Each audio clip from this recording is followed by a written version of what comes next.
Hallelujah, hallelujah, യേശുവേ ആരാധന. യേശുവേ ആരാധന.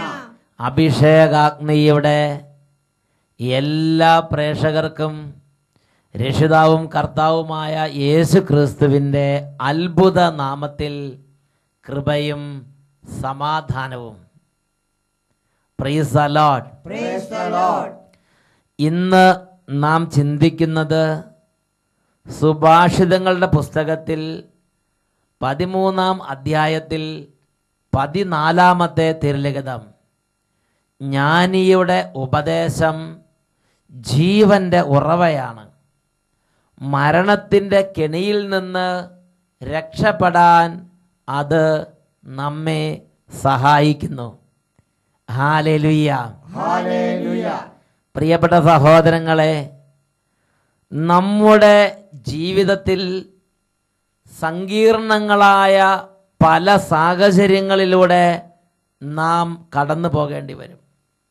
വളരെ അന്ധകാരം നിറഞ്ഞ ജീവിത അനുഭവങ്ങളിലൂടെയും നാം കടന്നു പോകേണ്ടി വരും. അങ്ങനെ നാം കടന്നു പോകേണ്ടി വരുമ്പോൾ തക്ക സമയത്ത് നമ്മുടെ ആന്തരിക നേത്രങ്ങൾ കുരുടായി പോകുന്ന സമയത്ത്, നമ്മുടെ ആന്തരിക നേത്രങ്ങൾ ഇരുട്ടായി പോകുന്ന സമയത്ത് ജീവൻ്റെ പാതകൾ പറഞ്ഞു തരാൻ ആരെങ്കിലും നമുക്കുണ്ടെങ്കിൽ അത് നമ്മുടെ ജീവിതത്തിന് വലിയ ഒരു സംരക്ഷണമാണ്. സുഭാഷിതങ്ങളുടെ പുസ്തകത്തിൽ 18-ാം അധ്യായത്തിൽ 19-ാം തിരുലിഖിതം, സഹായത്തിന് സഹോദരനുള്ളവൻ ഉറപ്പുള്ള നഗരം പോലെയാണ്. ശത്രുക്കൾക്ക് പെട്ടെന്ന് അതിനെ തോൽപ്പിക്കാൻ സാധിക്കുകയില്ല. Hallelujah, hallelujah. പ്രിയപ്പെട്ട സഹോദരങ്ങളെ, എൻ്റെ തന്നെ ഒരു അനുഭവം ഞാൻ നിങ്ങളോട് പറയാം. പ്രിയപ്പെട്ട സഹോദരങ്ങളെ, വൈദിക പട്ടം കിട്ടി വൈദിക ജീവിതം ആരംഭിച്ച ആ പൗരോഹിത്യ ജീവിതത്തിൻ്റെ ആദ്യ കാലഘട്ടങ്ങൾ, ഒരു കൊച്ചനായിരിക്കുന്ന കാലഘട്ടം 1990-കളുടെ രണ്ടാമത്തെ പകുതി, 90-കളുടെ അവസാനത്തെ കാലഘട്ടം. അങ്ങനെ ഇരിക്കുമ്പോഴാണ് ഒരു മീറ്റിങ്ങിൽ വെച്ച് വളരെ പ്രകോപനപരമായി പല ആളുകളും പല അഭിപ്രായങ്ങൾ പറഞ്ഞുകൊണ്ടിരിക്കുകയാണ്. അഭിയുന്നി പിതാവാണ് ആ മീറ്റിങ്ങിൽ അധ്യക്ഷനായിരിക്കുന്നത്. അപ്പോൾ പല അഭിപ്രായ വ്യത്യാസങ്ങളുള്ള പല വിഷയങ്ങൾ അവിടെ ചർച്ച ചെയ്യപ്പെടുകയാണ്. അപ്പോൾ എനിക്ക് ചില വിഷയങ്ങളെക്കുറിച്ച് എനിക്ക് വളരെ വികാരഭരിതമായ ചില അഭിപ്രായങ്ങൾ പറയാൻ ശക്തമായി തോന്നൽ വന്നു. ഒരു തോന്നൽ വന്ന പിന്നെ വേഗം എഴുന്നേറ്റ് പറയുക, അത് സത്യമാണെന്ന് നമുക്ക് 100% ഉറപ്പുണ്ടെങ്കിൽ പറയുക എന്നുള്ളതാണ് എൻ്റെ ഒരു ബോധ്യം. അങ്ങനെ ഞാൻ വേഗം ആ ചെറുപ്പത്തിൻ്റെ ആ ചോരത്തളപ്പിൽ ഞാൻ വേഗം അത് പറയാൻ വേണ്ടി തയ്യാറെടുത്ത് ചാടി എഴുന്നേക്കാൻ ശ്രമിക്കുകയാണ്. ആ സമയത്ത് തൊട്ടടുത്ത് എൻ്റെ വളരെ സ്നേഹിതനും എന്നെ 100% അറിയാവുന്ന ഒരു അച്ഛൻ തൊട്ടടുത്ത് ഇരിക്കുകയാണ്. ആ അച്ഛൻ പതുക്കെ എൻ്റെ കരം പിടിച്ചിട്ട് പറഞ്ഞു, അച്ഛാ, അച്ഛനൊരു അച്ഛനാണ്, പിതാവ് ഒരു പിതാവാണ്. അതുകൊണ്ട് അച്ഛൻ വികാരഭരിതമായി ഒരു കാര്യം സംസാരിക്കാൻ തുടങ്ങുമ്പോൾ 2 തവണ ആലോചിക്കണം. അതുകൊണ്ട് അച്ഛൻ ഇപ്പോൾ അത് പറഞ്ഞില്ലെങ്കിലും ലോകം ഇടിഞ്ഞു വീഴുമൊന്നുമില്ല. പ്രിയപ്പെട്ട സഹോദരങ്ങളെ, ഞാൻ ഒരു സെക്കൻഡ് ഞാൻ വീണ്ടും ചിന്തിച്ചു, വീണ്ടും വിചാരം, ശരിയാണ്, ഞാൻ ഈ പറയുന്നത് വളരെ വിവാദപരമായ ഒരു പ്രസ്താവനയാണ്, ഇത് വികാരഭരിതമായൊരു രംഗമാണ്. ഇവിടെ ഞാൻ പറയുമ്പോൾ ചിലപ്പോൾ അത് പാളിപ്പോവുകയോ താളപ്പഴ വരികയോ ചെയ്താൽ അത് പിന്നെ എനിക്ക് തിരിച്ച് അത് നേരെയാക്കാൻ പറ്റുകയില്ല.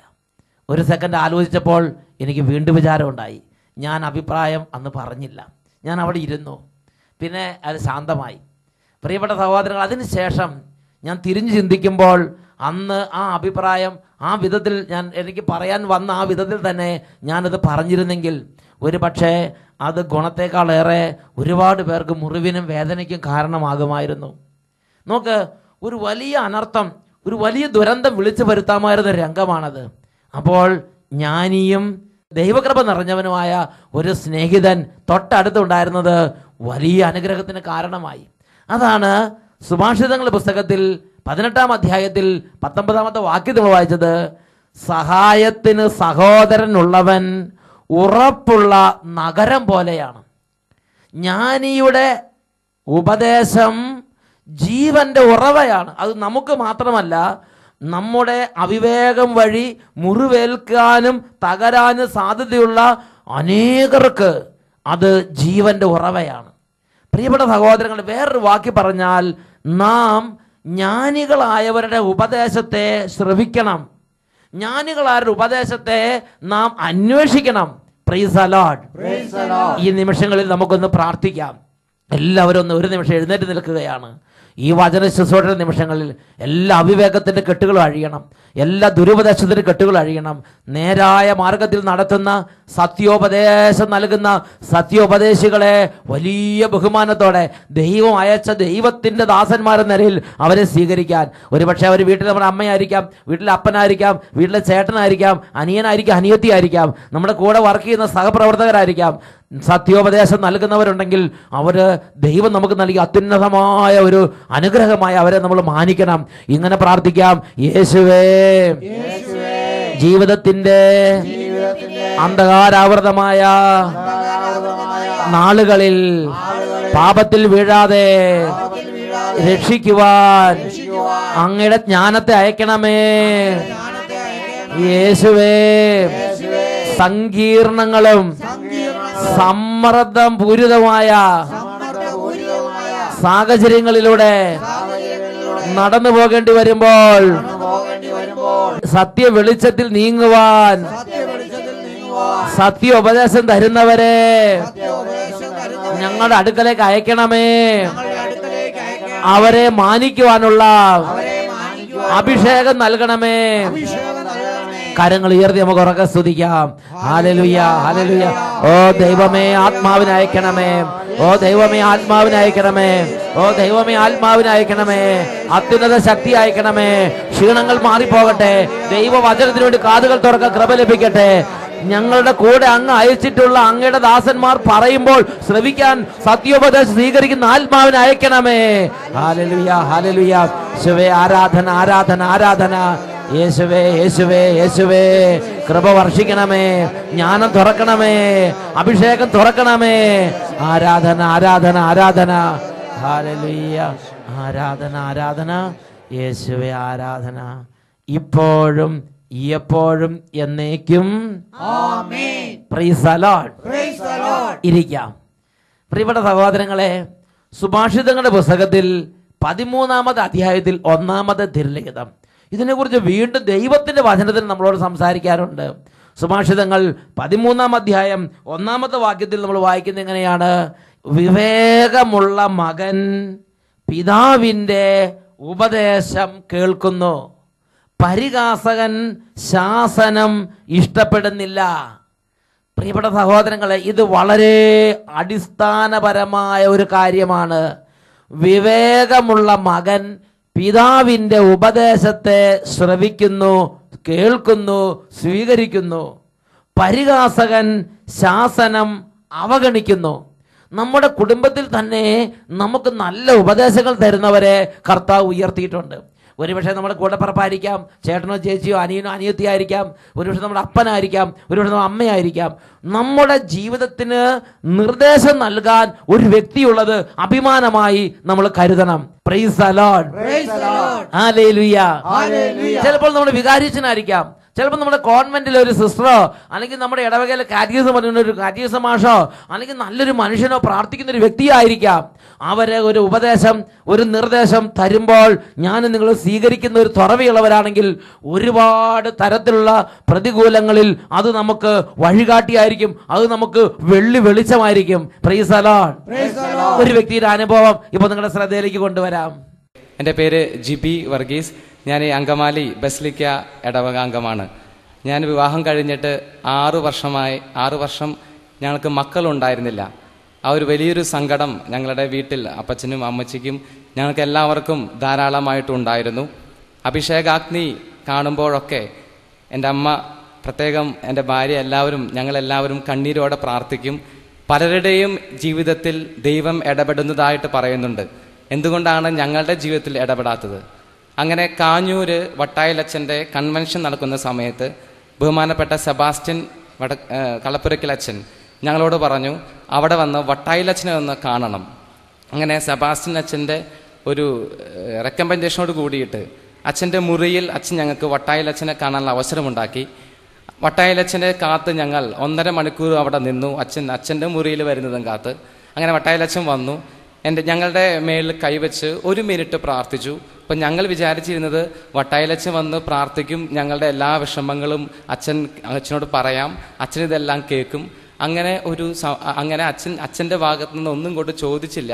അച്ഛൻ 1 മിനിറ്റ് പ്രാർത്ഥിച്ചിട്ട് പറഞ്ഞു, ധൈര്യമായി പോകുക, നിങ്ങളുടെ എല്ലാ കാര്യത്തിനും ദൈവം പരിശുദ്ധ അമ്മയിലൂടെ ഒരു മറുപടി തരും, അമ്മയോട് മുട്ടിപ്പായി വിളിച്ച് പ്രാർത്ഥിക്കുക എന്ന് പറഞ്ഞു. അങ്ങനെ ഞങ്ങൾ പുറത്തിറങ്ങി സെബാസ്റ്റ്യൻ അച്ഛനോട് പറഞ്ഞു, അച്ഛാ ഈ കാര്യങ്ങൾ വിചാരിച്ച പോലൊന്നും നടന്നില്ല, അച്ഛൻ ഞങ്ങളോട് ആകെ പറഞ്ഞത് പ്രാർത്ഥിക്കാം എന്ന് മാത്രമേ ഉള്ളൂ. അപ്പോൾ സെബാസ്റ്റ്യൻ അച്ഛൻ അകത്ത് പോയിട്ട് പുറത്തേക്ക് ഇറങ്ങിയിട്ട് എന്നോട് പറഞ്ഞു, നിന്റെ കല്യാണം കഴിഞ്ഞിട്ട് അന്ന് 5.5 വർഷമാണ് ആയിട്ട് 2010 പകുതിക്കാണ് ഞങ്ങൾ അവിടെ കൺവെൻഷന് പോയത്.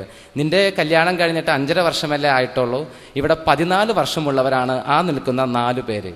അച്ഛൻ മാതാവിൻ്റെ മാധ്യസ്ഥത്താൽ പ്രാർത്ഥിക്കാൻ പറഞ്ഞുവെങ്കിൽ തീർച്ചയായിട്ടും നീ അമ്മയോട് പ്രാർത്ഥിക്ക്, നിങ്ങൾക്ക് ആ കൊച്ചിന് ലഭിക്കും. അങ്ങനെ അഭിഷേകാഗ്നി പ്രാർത്ഥന നടക്കുമ്പോൾ ഞങ്ങൾ പ്രത്യേകമായി പ്രാർത്ഥിക്കാൻ തുടങ്ങി. 2-3 വർഷമായിട്ട് ഞങ്ങളുടെ ഇടവകയിൽ അങ്കമാലി ബസിലിക്കയിലെ ആരോഗ്യമാതാവിൻ്റെ തിരുനാൾ ഏറ്റെടുത്ത് നടത്താൻ ഞങ്ങൾ ആഗ്രഹിച്ചു നടക്കുന്നു. 2011 അത് നടത്താനുള്ള ഒരു അവസരം ഞങ്ങൾക്ക് ലഭിച്ചു. അങ്ങനെ 2011 ആരോഗ്യമാതാവിൻ്റെ തിരുനാൾ 2011 സെപ്റ്റംബർ 11 ഞങ്ങൾ അങ്കമാലി ഇടവകയിൽ പ്രസിദ്ധേന്തിയായിട്ട് ഇതേ നിയോഗത്തിൽ മാതാവിൻ്റെ പെരുന്നാൾ കഴിച്ചു. അതിനുശേഷമുള്ള അഭിഷേകാഗ്നി ശുശ്രൂഷയിലും അട്ടപ്പാടിയിലേക്കുള്ള പ്രത്യേകമായിട്ടുള്ള യാചനാ പ്രാർത്ഥനയിലും ഞങ്ങൾ എഴുതി അയച്ചു. ഈ വർഷം ഞങ്ങളിത് പ്രതീക്ഷിക്കുന്നുണ്ട്, ഈ വർഷം മാതാവ് വഴി ഒരു അത്ഭുതം പ്രതീക്ഷിക്കുന്നുണ്ട് എന്ന്. അത്ഭുതമെന്ന് പറയട്ടെ, 3 മാസം കഴിഞ്ഞപ്പോൾ ഭാര്യ ഗർഭിണിയായി. വീണ്ടും ഞങ്ങൾക്ക് ഭയങ്കര ടെൻഷനായിരുന്നു. കാരണം 6 വർഷമൊക്കെ കഴിഞ്ഞിട്ട് കുട്ടി ഉണ്ടാകാൻ പോകുന്നു. അത് പലപ്പോഴും റിസ്ക് പ്രഗ്നൻസി ആണെന്ന് പറയപ്പെടുന്നു. പക്ഷേ ഞങ്ങളുടെ കാര്യത്തിൽ ഡോക്ടർമാർ ഞങ്ങളോട് പറഞ്ഞതല്ലാതെ ഒരു പ്രത്യേകമായിട്ടുള്ള ഒരു സംരക്ഷണം ഞങ്ങൾക്കുള്ളതായിട്ട് ഞങ്ങൾക്ക് തോന്നിയിരുന്നു. കാരണം ഞങ്ങളുടെ ഒരു പരിപാടിക്കും ഞങ്ങളുടെ ജോലിക്കോ മറ്റോ ഒരു തടസ്സമുണ്ടാക്കാത്ത രീതിയിലുള്ള ഒരു ആരോഗ്യം ദൈവം ഞങ്ങൾക്ക് നൽകി എന്ന് ഞങ്ങൾ വിശ്വസിക്കുന്നുണ്ട്. ഡേറ്റ് പറഞ്ഞിരുന്നത് സെപ്റ്റംബർ 26 ആയിരുന്നു. ഈ മാസം 26 ആയിരുന്നു ഡേറ്റ് പറഞ്ഞിരുന്നത്. ഈ മാസം 11 ഒരു ചെക്കപ്പിന് വേണ്ടി ഞങ്ങൾ ഹോസ്പിറ്റലിൽ ചെന്നു. അവിടെ വെച്ച് ഒരു ചെറിയ പെയിൻ അനുഭവപ്പെട്ടു. അപ്പോൾ ഡോക്ടർ പറഞ്ഞു, ഇത് ശരിക്കും ഒറിജിനൽ ഡെലിവറിക്കുള്ളൊരു പെയിനാണ്, അതുകൊണ്ട് ലേബർ റൂമിലേക്ക് പ്രവേശിപ്പിക്കണമെന്ന് പറഞ്ഞു. ലേബർ റൂമിലേക്ക് ഞങ്ങൾ ഒന്നും കൊണ്ടുപോയിട്ടുണ്ടായിരുന്നില്ല, നേരെ ലേബർ റൂമിലേക്ക് കയറ്റി. ഉടനെ ഞങ്ങൾ ഓർത്തു, കഴിഞ്ഞ വർഷം സെപ്റ്റംബർ 11 ആരോഗ്യമാതാവിൻ്റെ പെരുന്നാൾ ഞങ്ങൾ ആഘോഷിച്ചത്, ഞങ്ങൾ നടത്തിയത്. ഈ സെപ്റ്റംബർ 11 ഇതാ ദൈവം ഞങ്ങൾക്കായിട്ട് ഒരുക്കുന്നു. അങ്ങനെ ഈ രാവിലെ 9 മണിക്ക് ലേബർ റൂമിലേക്ക് കയറ്റി ഞങ്ങൾ പ്രാർത്ഥിച്ചുകൊണ്ടിരുന്നു. എൻ്റെ പെങ്ങള് അമ്മയും അട്ടപ്പാടി സഹിയോനിലേക്ക് പ്രത്യേക മധ്യസ്ഥ പ്രാർത്ഥനയ്ക്ക് അയച്ചു. അവിടെ നിന്ന് ഞങ്ങൾക്ക് 12 മണിയോട് കൂടിയിട്ട് ഒരു അറിയിപ്പ് ലഭിച്ചു. അറിയിപ്പ് ഇതാണ്: വിശ്വാസ പ്രമാണം ചൊല്ലുക, നോർമൽ ഡെലിവറി ആയിരിക്കുമെന്ന്. ഞങ്ങൾ കാത്തിരുന്നു, വിശ്വാസ പ്രമാണം ചൊല്ലി. സെപ്റ്റംബർ 11 4:50 നല്ലൊരു പെൺകുഞ്ചിനെ ദൈവം ഞങ്ങൾക്ക് നൽകി എന്ന്.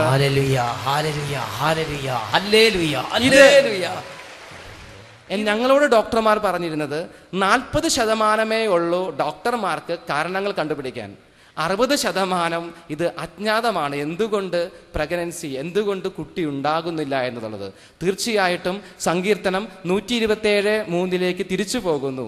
മക്കൾ ദൈവത്തിൻ്റെ ദാനമാണ്, ഉദരഫലം അവിടത്തെ സമ്മാനം. പ്രിയപ്പെട്ട സഹോദരങ്ങളെ, പരിശുദ്ധ അമ്മയോടുള്ള പ്രാർത്ഥന ഒരു ചെറിയ പ്രാർത്ഥന എന്ന് ചിന്തിക്കരുത്. നമ്മുടെ സഭയിലെ വിശ്വാസത്തിൻ്റെ വലിയൊരു മേഖലയാണ് പരിശുദ്ധ അമ്മയോടുള്ള കൂട്ടായ്മ, പരിശുദ്ധ അമ്മയുടെ മധ്യസ്ഥം വിളിച്ചുള്ള പ്രാർത്ഥന. Price the Lord. അന്ന് കാഞ്ഞൂർ പള്ളി ഞാൻ ഓർക്കുന്നുണ്ട്, ഭയങ്കര തിരക്ക്. 1 മിനിറ്റ് എനിക്ക് കൈവച്ച് പ്രാർത്ഥിക്കാൻ പറ്റുള്ളൂ. 1 മിനിറ്റ് പ്രാർത്ഥിച്ച സമയത്ത് പെട്ടെന്ന് പരിശുദ്ധ അമ്മേനെ കാണുന്നത്. പിന്നെ എനിക്ക് അതിനകത്ത് കാര്യമായിട്ട് വേറെ ഒന്നും പറയാനില്ല. ഒന്ന് അമ്മയോട് പ്രാർത്ഥിക്കും, ദൈവം കാര്യം നടക്കുമെന്ന് പറഞ്ഞു. അതേപോലെ തന്നെ ഇവരത് അനുസരിച്ച്, കാര്യം ഇവർ പഠിപ്പും എല്ലാ കാര്യത്തിലും ദൈവത്തിന് അനുഗ്രഹമുള്ള കുടുംബമാണ്. പക്ഷേ അത് ധിക്കരിക്കാൻ അവർക്ക് തോന്നിയില്ല. അവരനുസരിച്ച് ഒരച്ഛൻ പറഞ്ഞ കാര്യമുണ്ട്. അങ്ങനെ പരിശുദ്ധ മാതാവിൻ്റെ മധ്യസ്ഥതയിൽ അവർ ഈ എടവപ്പള്ളി തന്നെ ഒരു പ്രാർത്ഥന നടത്തി. ദൈവം അവരെ അനുഗ്രഹിച്ചു. ആ സെപ്റ്റംബർ 11 തന്നെ കുട്ടി ജനിക്കാൻ തക്ക ഇത് പരിശുദ്ധ അമ്മയുടെ മധ്യസ്ഥം വഴിയുള്ള കുട്ടിയാണെന്ന് ഇവർക്ക് ബോധ്യം കിട്ടാൻ വേണ്ടി ഇവരെന്നാണോ മാതാവിൻ്റെ ആ തിരുനാൾ ആ ഡേറ്റ് തന്നെ ഒരു കുട്ടിയെ കൊടുത്തങ്ങ് അനുഗ്രഹിച്ചു. ഹല്ലേലൂയ. പ്രിയപ്പെട്ട സഹോദരങ്ങളെ, ആ ഒരു കുടുംബത്തിൻ്റെ ആ ഒരു അനുഭവം നിങ്ങൾ ശ്രദ്ധിക്കുക. അവർ ഇങ്ങനൊരു സങ്കീർണ സാഹചര്യം വന്നിരിക്കുകയാണ്. അപ്പോൾ അവർ അച്ഛനെ കാണാൻ ഒരുപാട് പ്രതീക്ഷയോടെ ഇരുന്നു. പക്ഷേ ഒരു മിനിറ്റ്, ആ ഒരു സമയം അവർക്ക് ഒരുപക്ഷെ നിരാശയിലേക്ക് പോകാൻ സാധ്യതയുള്ളൊരു സമയമായിരുന്നു. ഒരുപക്ഷെ നിഷേധ ചിന്തകളിലേക്ക് പോകാൻ സാധ്യതയുള്ളൊരു സമയമായിരുന്നു. അപ്പോൾ പെരിയ ബഹുമാനപ്പെട്ട സെബാസ്റ്റ്യൻ കളപ്പരച്ചൻ, കാഞ്ഞൂർ തീർത്ഥാടന കേന്ദ്രത്തിൻ്റെ ആ ഫൊറോന പള്ളിയുടെ വികാരിയച്ഛനായിരുന്ന ബഹുമാനപ്പെട്ട സെബാസ്റ്റ്യൻ കളപ്പരച്ചൻ ഒരു ജ്ഞാനം പകർന്നു കൊടുത്തു. നിന്നോട് മാതാവിനോട് പ്രാർത്ഥിക്കാനല്ല പറഞ്ഞിരിക്കുന്നത്, നീ മാതാവിനോട് പ്രാർത്ഥിക്കുക. ഒരു 2-3 സെൻറ്റൻസ് അച്ഛൻ പറഞ്ഞു. അതെല്ലാം ദൈവത്തിൻ്റെ ജ്ഞാനമായിരുന്നു. അപ്പോൾ ഇവരുടെ ഹൃദയത്തെ ഗ്രസിക്കാമാകുന്ന ഇരുട്ടെല്ലാം ഓടിയാകുന്നു. ഇരുട്ടെല്ലാം പമ്പ കടന്ന് ഇവർക്ക് ഒരു കൂടുതൽ തുറവി, കൂടുതൽ ഉന്മേഷം, കൂടുതൽ പ്രത്യാശ, കൂടുതൽ സ്നേഹം ഹൃദയത്തിലേക്ക് അങ്ങോട്ട് പ്രവഹിക്കാൻ തുടങ്ങി. അതാണ് സുഭാഷിതങ്ങളുടെ പുസ്തകത്തിൽ 13-ാം അധ്യായത്തിൽ 14-ാം തിരുലിഖിതം, ജ്ഞാനിയുടെ ഉപദേശം ജീവൻ്റെ ഉറവയാണ്. അത് ജീവനിലേക്ക് അങ്ങോട്ട് നയിക്കും. ജീവൻ്റെ ഉറവയാണ്. ഉറവയെന്ന് വെള്ളം വരും. പിന്നെ പ്രത്യാശ, ഉത്സാഹം, പ്രാർത്ഥന, ദൈവഭക്തി, എല്ലാ പോസിറ്റീവ് കാര്യങ്ങളും അവിടെ അങ്ങോട്ട് ജ്വലിക്കാൻ തുടങ്ങി. പ്രിയപ്പെട്ട സഹോദരങ്ങളെ, ആ ബഹുമാനപ്പെട്ട ആ സെബാസ്റ്റ്യൻ കളപ്പരക്കലച്ചൻ ആ പറഞ്ഞ വാക്കുകൾ, അതാണ് ശരിക്കും ജ്ഞാനിയുടെ ഉപദേശം. ഹല്ലേലൂയ. ഇതുപോലുള്ള സങ്കീർണ സാഹചര്യങ്ങളിൽ അല്ലെങ്കിൽ ആ നിർണായക സമയത്ത് ഇതേപോലെ ജ്ഞാനിയുടെ ഒരു ഉപദേശം നമുക്ക് ആവശ്യമാണ്. നമ്മുടെ ഹൃദയം നല്ലതാണ്, എല്ലാവരും നല്ലത് തന്നെ. പക്ഷെ തക്ക സമയത്ത് ആ ഒരു ഉപദേശം കിട്ടുമ്പോഴാണ് നമ്മൾ ഇരുട്ടിൽ നിന്ന് പ്രകാശത്തിലേക്ക് നീങ്ങുന്നത്. അല്ലെങ്കിൽ ജീവിത അന്ധകാരാവൃതമാകാനുള്ള സാധ്യതയുണ്ട്. അതാണ് വീണ്ടും സുഭാഷിതങ്ങളുടെ പുസ്തകത്തിൽ 18-ാം അധ്യായത്തിലെ 15-ാമത്തെ തിരുലിഖിതം വചനം പഠിപ്പിക്കുന്നത് എങ്ങനെയാണ്? ബുദ്ധിമാൻ അറിവ് നേടുന്നു, വിവേകി ജ്ഞാനത്തിന് കാതോർക്കുന്നു. അപ്പം നമ്മുടെ ജീവിതത്തിൽ നമ്മളൊരു വിവേകത്തിൻ്റെ അഭിഷേകം പ്രാപിച്ചാൽ, വിവേകിയെക്കുറിച്ച് ദൈവത്തിൻ്റെ വചനം വെളിപ്പെടുത്തുകയാണ്, വിവേകി ജ്ഞാനത്തിന് കാതോർക്കുന്നു. എന്നാൽ നമ്മളൊരു വഷളനോ ഒരു വെറിയനോ ഒരു പരിഹാസകനോ ആണെന്നിരിക്കട്ടെ, ദുഷ്ടനോ വഷളനോ വെറിയനോ പരിഹാസകനാണെങ്കിൽ ദൈവത്തിൻ്റെ വചനം പഠിപ്പിക്കുകയാണ്, സുഭാഷിതങ്ങളുടെ പുസ്തകം 13-ാം അധ്യായത്തിൽ 1-ാമത്തെ തിരുലിഖിതം, പരിഹാസകൻ ശാസനം ഇഷ്ടപ്പെടുന്നില്ല, പരിഹാസകൻ നിർദ്ദേശങ്ങൾ ഇഷ്ടപ്പെടുന്നില്ല. പരിഹാസകന് ഉപദേശം കേൾക്കുമ്പോൾ തന്നെ പ്രകോപനം ഉണ്ടാവും, വെറുപ്പ് തോന്നും, എടുത്തു ചാടും, കടിച്ച് എന്നെ ആരും ഉപദേശിക്കാൻ പറയണ്ട, ചാടി മറിയുന്ന ഒരു പ്രത്യേക തരത്തിലുള്ള ഒരു സ്വഭാവം, ഒരു പ്രത്യേക തരത്തിലുള്ള ഒരു വികട സ്വഭാവം അദ്ദേഹത്തെ അലട്ടാൻ തുടങ്ങും. കാരണം ബേസിക്കായി പരിഹാസകനാണ്. എന്നാൽ വിവേകമുള്ള ഒരു ഹൃദയമാണ് നമുക്കെങ്കിൽ, ഇന്ന് നമ്മളോട് പറഞ്ഞ കുടുംബം വിവേകമുള്ള ഒരു ഹൃദയം, വിവേകമുള്ള ഒരു മനസ്സ്. അതുകൊണ്ട് ഒരു ജ്ഞാനിയുടെ ഉപദേശത്തെ സ്വീകരിച്ച് അവർ അറിവ് പ്രാപിച്ചു.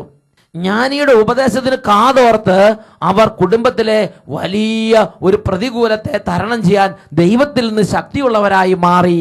ജ്ഞാനത്തിന്റെ പുസ്തകത്തിൽ 9-ാം അധ്യായം 18-ഉം 19-ഉം തിരുലിഖിതങ്ങൾ, ജ്ഞാനം ഭൂവാസികളുടെ പാത നേരെയാക്കി, അങ്ങേക്ക് പ്രസാദമുള്ളവ അവരെ പഠിപ്പിക്കുകയും ചെയ്തു. പ്രിയപ്പെട്ട സഹോദരങ്ങളെ, നമ്മുടെ ജീവിതത്തിൽ ദൈവത്തിൻ്റെ ഈ ജ്ഞാനം ഉപദേശിച്ചു തരുന്ന ഓരോ വ്യക്തികളെയും ദൈവം അയച്ചു തരാൻ വേണ്ടി നമ്മൾ പ്രാർത്ഥിക്കണം. കാരണം അതിന് ഒരുപാട് സ്ഥാനമുണ്ട്. ഭൂവാസികളുടെ പാത നേരെയാക്കുന്നത് ഈ ജ്ഞാനമാണ്. ഭൂവാസികൾക്ക് വിവേകം ഉപദേശിച്ചു കൊടുക്കുന്നത് ജ്ഞാനമാണ്. ജ്ഞാനത്തിന്റെ പുസ്തകം 9-ാം അധ്യായം അതിൽ 19-ാം വാക്യത്തിൽ പറയുകയാണ്, അവർ രക്ഷപ്പെടുകയും ചെയ്തു. അനേക കെണികളിൽ നിന്ന്, അനേക അനർത്ഥങ്ങളിൽ നിന്ന്, അനേക തകർച്ചകളിൽ നിന്ന്, അനേക പാപത്തിൽ നിന്ന്, അനേക ദുരന്തങ്ങളിൽ നിന്ന് രക്ഷപ്പെടാൻ സഹായിക്കുന്ന ജ്ഞാനമുണ്ട്. നമുക്കത് നഷ്ടപ്പെട്ടു പോകുമ്പോൾ അത് ആരെങ്കിലും ഉപദേശിച്ചു തരാൻ നമുക്ക് വേണം. Price the Lord. കൊളോസ്യസ് ലേഖനം 3-ാം അധ്യായം 16-ാം തിരുലിഖിതം, നിങ്ങൾ പരസ്പരം ഉപദേശിക്കുമ്പോഴും പഠിപ്പിക്കുമ്പോഴും കൃതജ്ഞത നിറഞ്ഞ ഹൃദയങ്ങളോടെ ദൈവത്തിന് സങ്കീർത്തനങ്ങളും ഗാനങ്ങളും ആത്മീയതകളും പാടുമ്പോഴും ക്രിസ്തുവിന്റെ വചനം നിങ്ങളിൽ സമൃദ്ധമായി വസിക്കട്ടെ.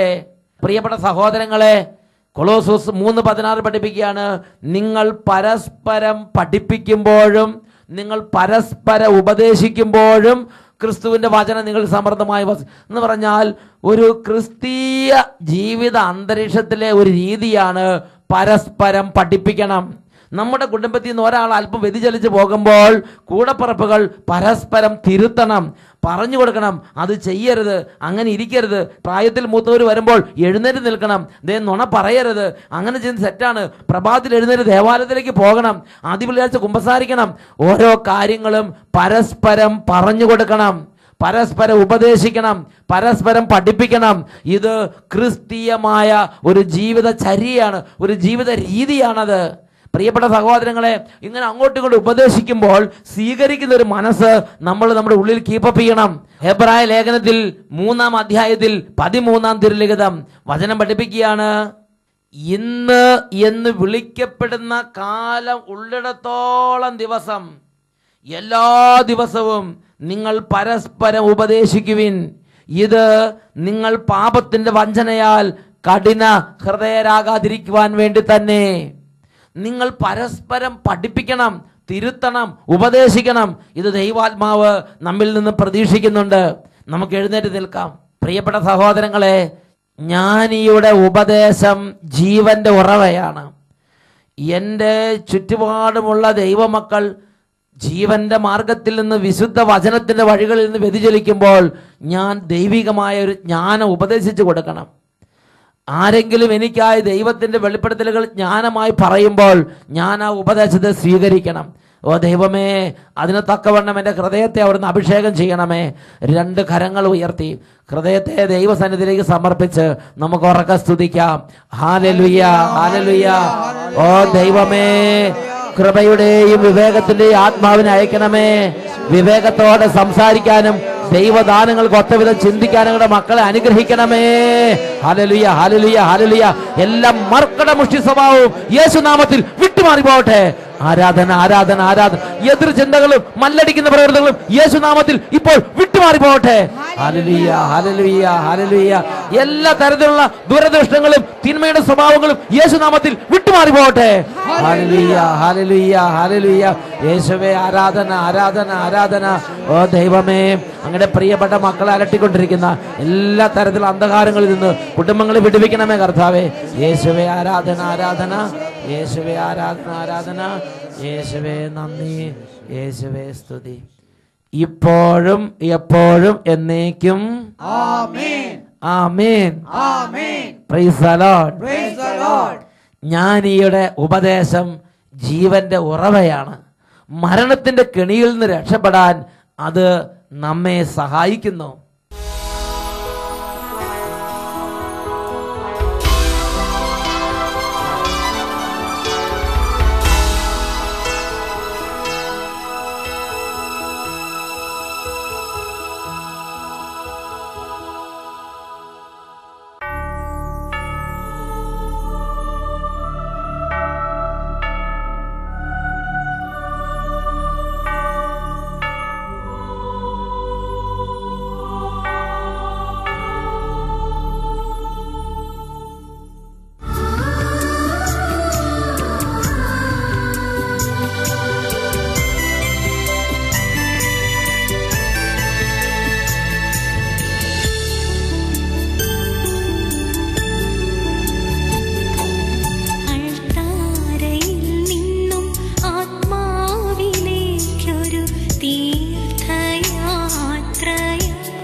Hallelujah, hallelujah. ഈ നിമിഷങ്ങളിൽ 2 കരങ്ങൾ ഉയർത്തി ഒരുമിച്ച് നമുക്ക് യേശുവിനെ നാമം വിളിക്കാം. യേശുവിനെ നാമം വിളിക്കുന്ന എല്ലാ സ്ഥലങ്ങളിലും സാത്താനും തകർച്ചകളും രോഗങ്ങളും അന്ധകാരങ്ങളും പൊട്ടി അമർന്ന് വീഴുന്നു. വലിയ സൗഖ്യങ്ങളും അനുഗ്രഹങ്ങളും സന്തോഷവും സമാധാനവും ആ ദേശങ്ങളിലേക്ക് നിറയുന്നു. കരങ്ങൾ ഉയർത്തി യേശുവിനെ വിളിക്കട്ടെ. യേശുവേ യേശുവേ യേശുവേ യേശുവേ യേശുവേ യേശുവേ യേശുവേ യേശുവേ യേശുവേ യേശുവേ യേശുവേ യേശുവേ യേശുവേ. എല്ലാവരും യേശുവിന്റെ നാമം വിളിക്കുന്നു, കരങ്ങൾ ഉയർത്തി വിളിക്കുന്നു. കുടുംബങ്ങൾ അന്ധകാരങ്ങൾ തകരട്ടെ. മാരക വ്യാധികളെ ബന്ധിക്കുന്നു, കുടുംബ കലഹങ്ങളെ ബന്ധിക്കുന്നു, പൈശാചിക പീഡകളെ ബന്ധിക്കുന്നു. അന്ധകാര ശക്തികൾ അമരട്ടെ. ആരാധന ആരാധന ആരാധന.